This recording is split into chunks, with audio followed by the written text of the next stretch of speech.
Oyday to'lin bu yurtda, ko'hna so'lim bu yurtda, yuksalgan ochiq chiroy, afsonaviy oq saroy. Obidaki sochgan nur, me'mori Amir Temur, faxrlanib so'ng chunon, so'z dedi sohibqiron. Qudratimizga nogoh, shubha qilsa hay gumroh, biz qurdirgan imorat, unga bo'lg'aydur ibrat. Ispan elchi Clavijo kelib qildi tamosha, saltanatni kezdi u, kuch qudratni sezdi u.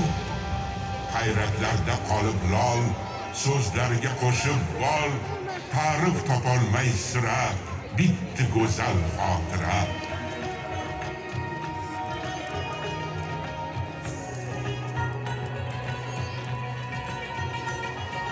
Buxoro jonga oro, jumla jahonga oro.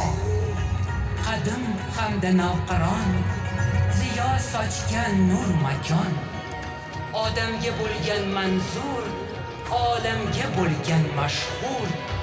Savdo, hunarda a'lo, ilmu iymonda peshvo.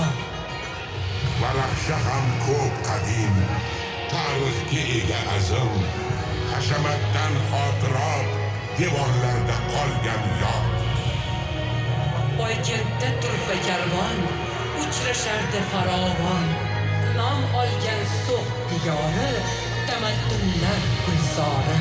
Buxoron nur beshigi, Turon zamin eshigi, shon shuhrati yarashgan, Rumu Makka talashgan.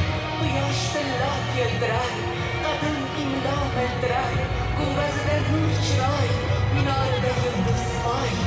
Qur'on nuri yaraldi, olam uzra taraldi. Asr o'tib Buxoro dunyoga berdi daho. Hadis ilmida sulton, zahmat chekib ul chilon, zo'r kitob qildi bunyod, Buxoriy edi ul zot.